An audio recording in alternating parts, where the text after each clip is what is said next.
नमस्कार, मैं हूं संजय शर्मा। आप देख रहे हैं 4 PM न्यूज नेटवर्क।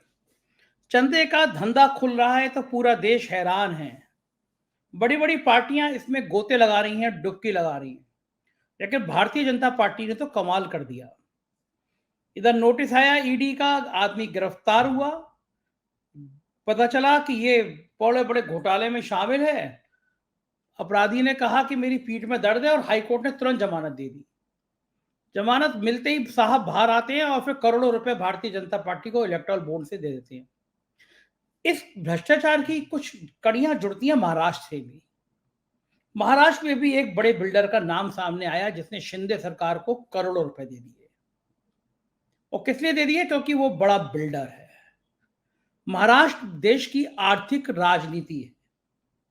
तो क्या इस देश में बड़े बड़े बिल्डर, बड़े बड़े कारोबारी, अवैध कारोबारी, जिन पे ईडी इनकम टैक्स के नोटिस आते हैं, वो क्या भारतीय जनता पार्टी की वॉशिंग मशीन में जाकर इतने साफ सुथरे हो जाते हैं कि पार्टी उनके लिए कुछ भी करने को तैयार हो जाती है? और बड़ा सवाल यह है कि क्या इस देश में ये परंपरा ठीक है? क्या देश ऐसे ही चलेगा? मैं आज ले चलता हूं आपको महाराष्ट्र में।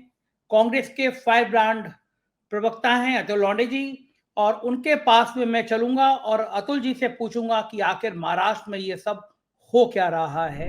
चलते हैं हम लोग महाराष्ट्र में। अतुल जी, बहुत बहुत स्वागत है आपका। देश की आर्थिक राजनीति मुंबई से तय होती है, और मुंबई में जिस बिल्डर का नाम आ रहा है उसमें कुछ पैसे तो आपकी पार्टी ने भी लिए हैं। क्या सब उसने विपक्ष को भी पैसे इसलिए देता है कि आप लोग बंद रहें, मुंह जवान बंद रखें? खेल क्या है? हमाम में सब नंगे हैं वाली कहावत क्या आप लोगों पे भी लागू होती है? इस बिल्डर को जानते हैं आप और उसकी शिंदे से रिश्ते क्या हैं? संजय जी, ये जो कहावत है हमाम में सब नंगे, इसको बदलना पड़ेगा और हमाम में भाजप नंगा, ये करना पड़ेगा। आपको जानकारी होगी, जब ये इलेक्टोरल बॉन्ड लाए गए तो उसकी खिलाफत किसने की थी? उसकी खिलाफत कांग्रेस पार्टी ने की थी और ये कहा था कि ये ओपेक है, अपारदर्शी है, इसमें बहुत धांधलियां होगी, करप्शन होगा और फिर एक ही पार्टी को सारा का सारा चंदा जो है वो मिलने की संभावना, आशंकाएं जो हमने जताई है। हमने इसकी बहुत खिलाफत की और आज जब सामने आया है तो हम जो कहते हैं वो सही निकल कर सामने आया है। क्या कहा था अरुण जेटली जी ने कि इससे पारदर्शिता आएगी, लेकिन हमारे वक्त तो दिखाना पड़ता था कंपनी को, 7.5% के ऊपर दे नहीं सकते थे, लाइबिलिटी क्लॉज में दिखाना पड़ता था, पता चल जाता था। अब ये जो महाराष्ट्र की आप बात कर रहे हैं, ऐसी 41 कंपनियां हैं, जो 41 कंपनियों ने 2471 करोड़ का चंदा इनको देश भर में दिया है और बाद जिनके ऊपर रेड्स हुई है उन्होंने बाद में चंदा दिया है बाहर आने के बाद। ऐसे कुछ लोग हैं जिनको कॉन्ट्रैक्ट मिला है, उन्होंने चंदा दिया है। ऐसी कुछ शेल कंपनियां हैं जो शेल कंपनियां बचाने के लिए दिया, और गेमिंग वगैरह तो हम देख ही रहे हैं कि किस तरह से चंदा दिया गया है। तो ये बात तो तय है कि कांग्रेस तो सत्ता में नहीं है और Congress, ED, income tax, CBI, ये तीनों ही जांच एजेंसियां जो है वो केंद्र की जांच एजेंसियां है, जिसके ऊपर अख्तियार जो है वो केंद्र सरकार का है।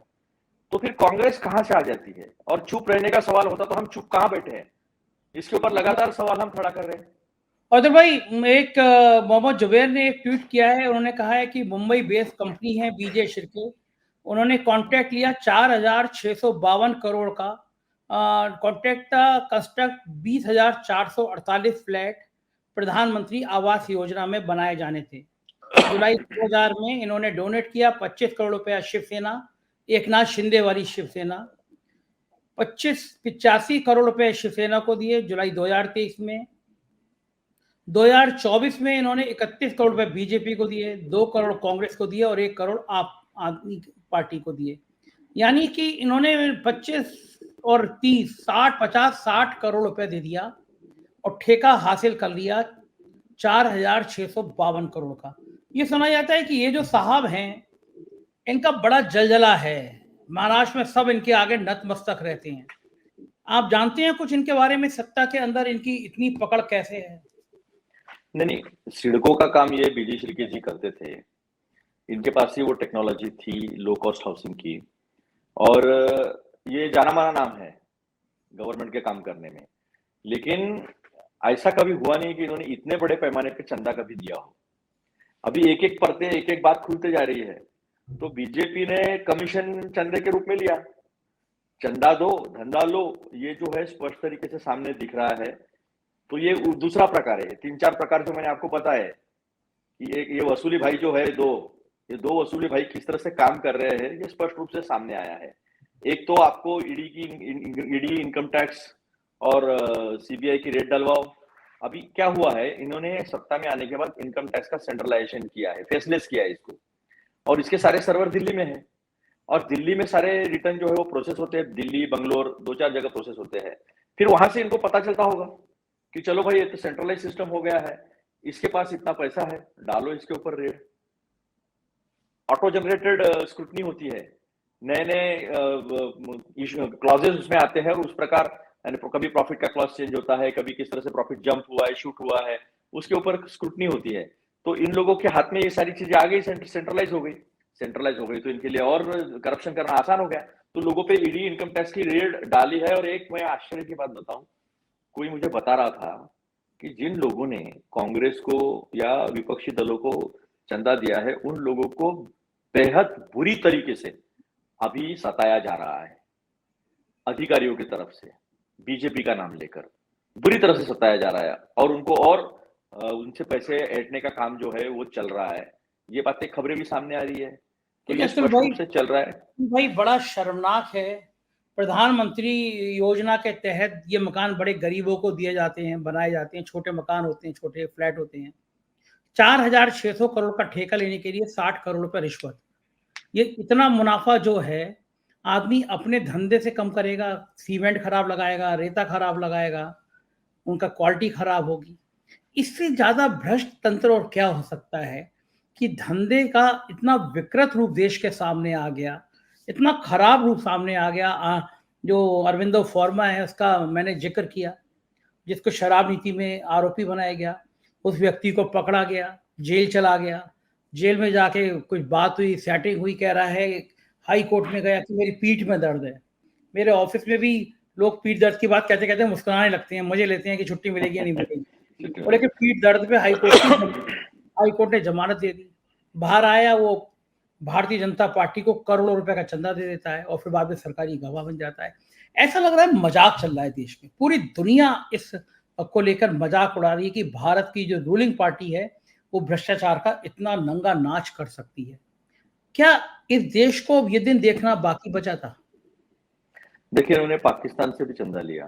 पुलवामा में अटैक होने के बाद पाकिस्तान की एक कंपनी से चंदा लेते हैं। ये कितने बेशर्म लोग हैं, और जो भक्त लोग हैं इनके, जिन्हें लगता है ये बड़े देशभक्त लोग हैं, तो उनके सामने तो खुल गया। मैं तो ये कहता हूँ पीएम केयर जिस दिन खुलेगा ना, तो चाइना से कहाँ से पैसा लिया जो हमें शक है, वो भी सामने आ जाएगा। तो ये देश के सबसे खराब प्रधानमंत्री करके इनका इतिहास में नाम जो है दर्ज किया जाएगा। अब मैं कुछ और कंपनियां बताता हूँ। ये गौ माता को मानते हैं ना, गौ माता को हम पर काफी इन्होंने आरोप लगाए। बीफ एक्सपोर्ट में हम दुनिया में भी नंबर 1 पे है, जम के बड़ा है बीफ एक्सपोर्ट।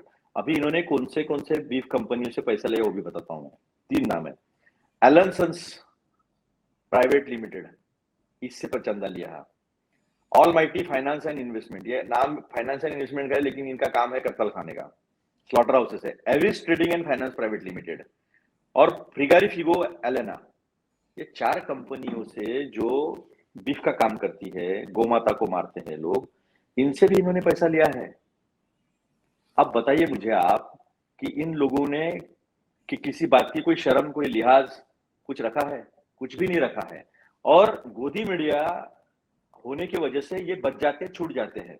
अगर सही मायने में मीडिया 1 महीना अगर चला दे, इनकी सच्चाई दुनिया के सामने रख देना, तो ये सरकार, ये 50 सीट भी नहीं आएगी बीजेपी की। ये आज की सच्चाई है। पीएम केयर्स हो या फिर अभी हम देख रहे हैं इलेक्टोरल बॉन्ड्स हो, और इसके बाद भी अगर ये सत्ता में आते हैं तो समझ लो हम तानाशाह के अंदर चले जाएंगे।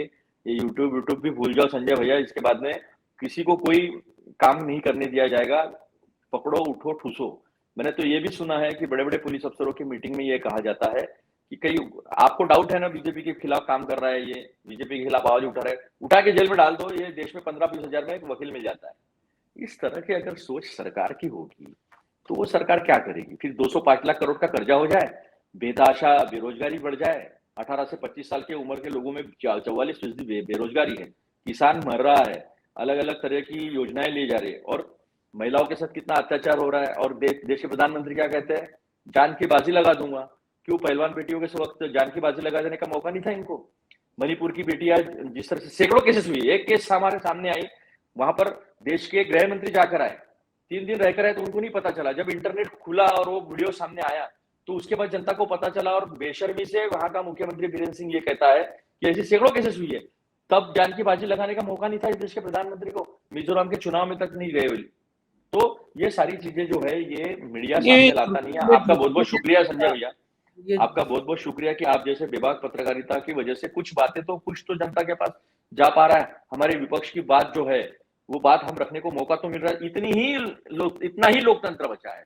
और मैं तो कहता हूँ ये मीडिया जो है ना, जितने बड़े बड़े मीडिया हाउसेस है, इन्हें तब लगेगा लोकतंत्र गया जब इनका सारा दुकान बंद करके सिर्फ दूरदर्शन चलेगा, और वो पीएमओ ऑफिस से जैसा चाइना में जाता है ना, सब वेरीफाई होकर कि यही न्यूज लगेगी, यही न्यूज चलेगी, तब इनको लगेगा कि हाँ लोकतंत्र इस देश का गया है। और ये होगा संजय भैया, मैं आपको बता रहा हूँ ये होगा।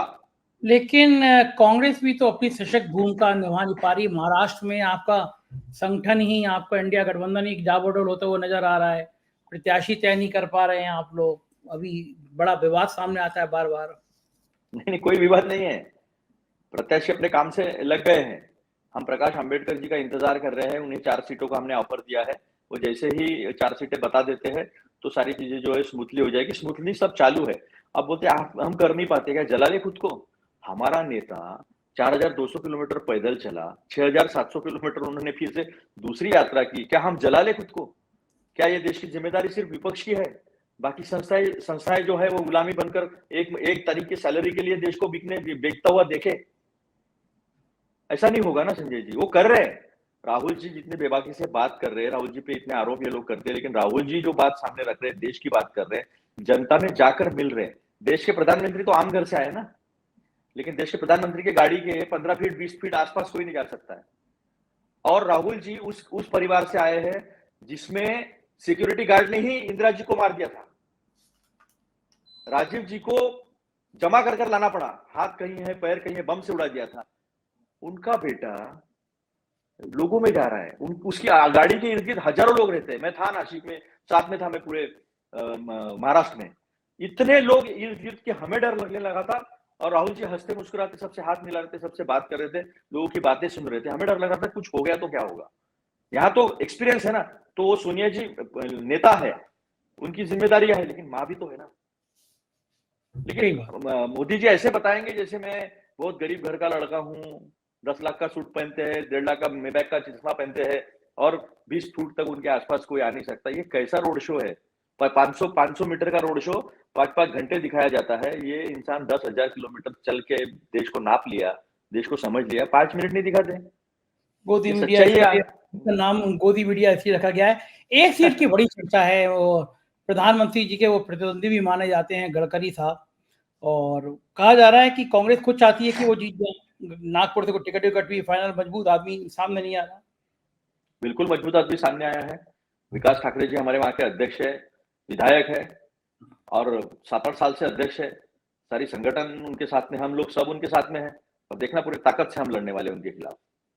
तो ये जो सोच है, ये बीजेपी का प्रोपोगंडा का तंत्र है कि हम गडकरी को हराने वाले नहीं है। क्यों? नाना पटोले जी लास्ट टाइम उसके साथ लड़े नहीं थे, टक्कर नहीं हुई थी, लेकिन सूद लेता है इलेक्शन कमीशन। हमने कहा था मशीनें चेंज हो रही है, हमने कहा था उसका रिकॉर्डिंग जो होता है ना, उसकी सीडी गायब हो गई, उसका जो सेव होता है जहां पर डेटा, वही गायब हो गया था। इतनी सारे हमने कंप्लेंट्स की है, लेकिन सूद ही नहीं लेता इलेक्शन कमीशन। और अभी तो इलेक्शन कमीशन जो है, गडकरी के विभाग में इतने करप्शन सामने आए, लेकिन कांग्रेस ने कभी गडकरी पर हमला नहीं किया। कौन कहता है हमला नहीं किया? मैंने खुद हमला किया है। जब कैग का आया था तब मैंने प्रेस कॉन्फ्रेंस की थी।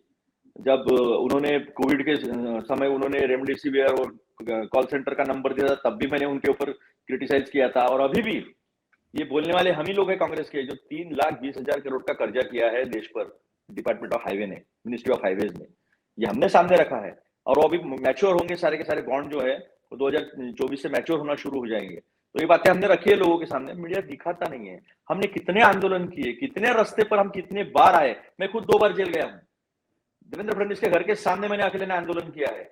देवेंद्र फडणवीस को मैंने चैलेंज किया है। कितना दिखाया? फास्ट न्यूज, अतुल लोंढे गिरफ्तार हो गए, अतुल लोंढे पाटिल ने चैलेंज किया था 10 सवाल का जवाब दो, जनादेश यात्रा के सामने जाके अकेला कहा था मैं अकेला आऊंगा, 10 सवाल पूछूंगा। 2019 में बात की, बस कुछ नहीं, अरेस्ट हो गए, मेरे घर को छावनी बना दिया था।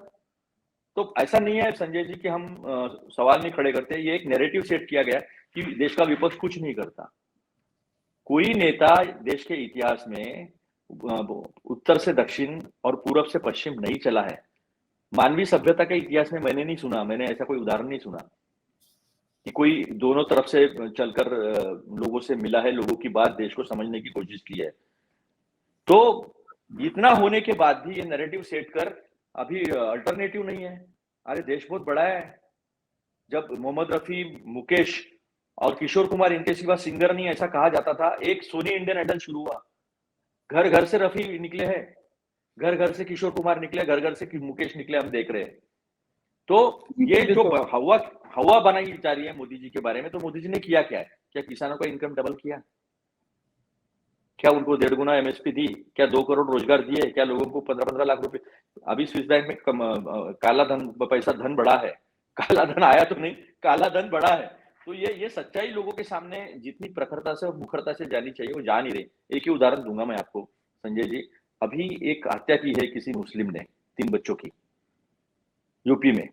रोज चल रहा है सुबह से शाम तक। दिखाओ इलेक्ट्रल बॉन्ड सुबह से शाम तक, ये सरकार तो ऐसे ही गिर जाएगी। चुनाव की जरूरत नहीं है। ये बात मैं आपकी सहमत हूं कि मीडिया से लोगों को शिकायत है, और ये सच भी है कि मीडिया सत्ता से सवाल नहीं करता, सवाल विपक्ष से करता है। बहुत बहुत शुक्रिया अतुल जी, आपने हमें इतना समय दिया, हमसे बातचीत की, आभार। फिर थे अतुल पाटिल जी, कांग्रेस के फायर ब्रांड प्रवक्ता, बता रहे थे कि इलेक्टोरल बॉन्ड का सच क्या है और सरकार का सच क्या है, और दुखी थे कि देश का गोदी मीडिया इस तरह की खबरों को नहीं दिखाता। मुझे आपकी प्रतीक्षा रहेगी, आपके जवाब की, आपके कमेंट की। ये बातचीत कैसे लगी जरूर बताइएगा, चैनल को सब्सक्राइब और ज्वाइन करिएगा। Thank you.